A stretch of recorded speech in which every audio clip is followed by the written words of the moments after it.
দয়া করে কবর জিয়ারতের সঠিক পদ্ধতিটা জানাবেন। এরপরে প্রশ্ন হলো, কবরস্থানে স্যান্ডেল বা জুতা পরে কবর জিয়ারত করতে যাওয়া যাবে কিনা? নামাজের কতটুকু আগ দিয়ে যাওয়া যাবে? কবরে ডাল পুঁতে রাখা যেতে পারে, এর বিভিন্ন হাদিস দ্বারা প্রমাণিত।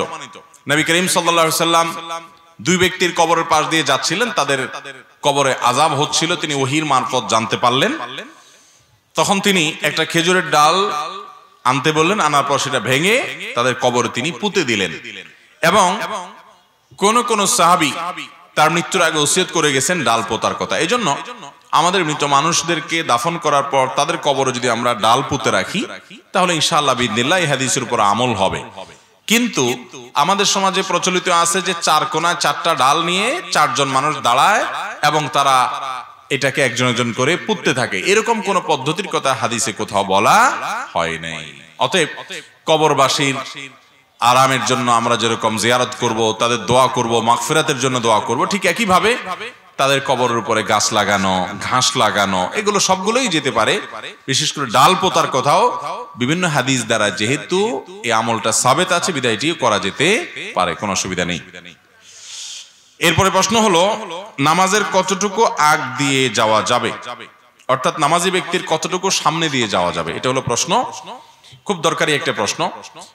নবী করিম সাল্লাল্লাহু আলাইহি সাল্লাম বলেছেন, সালাত আদায়কারী ব্যক্তির সামনে দিয়ে হাঁটাটা যে কত জঘন্য অপরাধ, এটা যদি জানতো যে হাঁটে সে, তাহলে সে 40 পর্যন্ত অপেক্ষা করতো, তারপরও সালাত আদায়কারী ব্যক্তির সামনে দিয়ে ক্রস করতো না, অতিক্রম করে যেত না। এই জন্য সালাত আদায়কারী ব্যক্তির সামনে দিয়ে হাঁটতে হলে হয় তার সামনে একটা সূত্রা লাঠি বা পিলার কিছু দিয়ে না হাঁটবেন, তার বাইরে দিয়ে, এরিয়ার বাইরে দিয়ে হাঁটা যাবে। অথবা সালাত আদায়কারী ব্যক্তি তিনি যদি সালাত আদায় করেন, তার সামনে দিয়ে যদি আপনার হাঁটতে হয়, তাহলে তার দৃষ্টির এরিয়ার বাইরে দিয়ে আপনি হাঁটতে পারবেন। তিনি সূত্রা টুত্রা কিছু নিয়ে দাঁড়ান নাই, ভুল করেছেন। উচিত তার কোনো কিছুর সামনে গিয়ে সালাত আদায় করা, সূত্রা দিয়ে দাঁড়ানো। হঠাৎ তিনি মসজিদের এমন জায়গায় দাঁড়ায় গেছেন যে সূত্রা নাই, অথবা তিনি 1-2 রাকাত পরে এসে দাঁড়াইছেন, এখন সালাম ফিরাইছে ইমাম, তিনি তারগুলো আদায় করতেছেন, সূত্রা নেওয়ার তো সুযোগ হয় নাই। অতএব এরকম অবস্থায় তার সামনে দিয়ে আপনি হাঁটা চলা করা দরকার, আপনার জরুরি ভিত্তিতে ক্রস করে আরেক পাশে যাওয়া দরকার। যদি এরকম হয়, তাহলে সেক্ষেত্রে যিনি সালাত আদায় করছেন তার দৃষ্টি, সাধারণত একটা মানুষ নামাজের সময় তার চোখ কতটুকু যায়, এক কাতারের পরে আরো 1-2 কাতার, এর বাইরের এরিয়া দিয়ে আপনি হাঁটা চলা করতে পারবেন, যাতে করে তার ডিস্টার্ব না হয়। কারণ এখানে হাঁটাটা নিষিদ্ধ এই জন্য যে সালাত আদায়কারী ব্যক্তির মনোযোগ নষ্ট হবে। এবং এই জিনিসটা এরকম জঘন্য, নবী সাল্লাল্লাহু আলাইহি সাল্লাম এও বলেছেন, সালাত আদায়কারী ব্যক্তির সামনে দিয়ে কেউ হাঁটা চলা করে, সে যেন তার সাথে যুদ্ধ করে, অর্থাৎ তাকে থামায়, তাকে যেন প্রতিহত করে। আমি মসজিদে নববীতে এক ব্যক্তিকে দেখেছি এরকম, রিয়াদুল জান্নাতে তিনি সালাত আদায় করছিলেন, তো তার সামনে দিয়ে আরেকজন এরকম যাচ্ছে। রিয়াদুল জান্নাতে এখন একটু নিয়ম শৃঙ্খলার মধ্যে আসছে, এক সময় তো যার যেমনি খুশি এমনি আপনার বসে থাকতো এবং হুলস্থুল করতো। তো ওই ব্যক্তি যখন সামনে দিয়ে যাচ্ছিলেন, সালাত আদায়কারী ব্যক্তি ওই লোকটাকে প্রথমে এরকম হাত দিয়া ইশারা দিলেন যে আমি সালাতে আছি। হয়তো লক্ষ্য করে নাই, সেজন্য হাত দিয়ে এরকম ইশারা দিলেন, দিয়ে আবার উনি সালাত শুরু করছেন। লোকটা তাও যাচ্ছে, আবার তিনি বাধা দিলেন, লোকটা আবারও তেড়ামি করে যাওয়া নিছে। এবার দেখলাম সালাতের মধ্যে এক হাত তার এখানে আছে, আর এক হাত দিয়ে এভাবে কলারটা ধরে একটা মোচড় দিল। খুব লম্বা শক্তিশালী মানুষ ছিল। মোচড় দেওয়ার পরে ওই বেচারা কাইতে নিচে পড়ে গেছে। এর মধ্যে ওই লোক সালাত শেষ করছে, কন্টিনিউ করে চলে গেছে। তো সালাত আদায়কারী ব্যক্তির সামনে দিয়ে কেউ যাওয়া, এটা খুব জঘন্য অপরাধ, আমরা অনেকে যাই না। কিন্তু যিনি নামাজ পড়বেন তার দায়িত্ব হলো কোনো কিছুর সামনে দাঁড়ানো।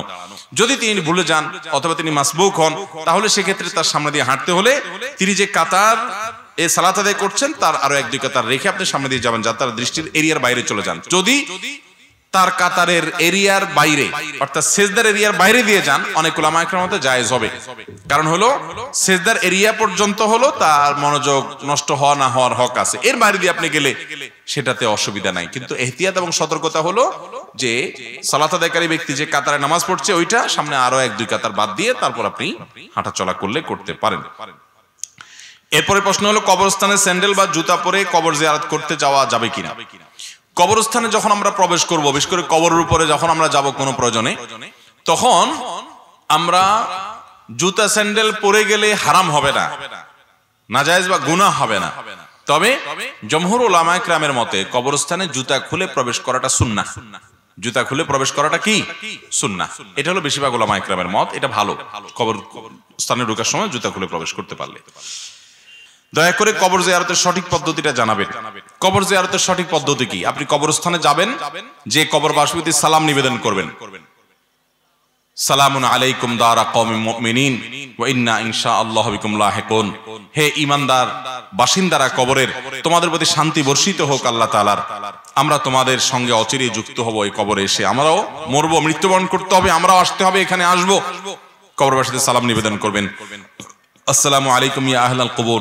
এটাও বিভিন্ন রিওয়ায়াতে আছে। কয়েক রকমের দোয়া আছে কবর জিয়ারতের, যে সে সালাম নিবেদন করবেন, কবরবাসীর জন্য শান্তির দোয়া করবেন।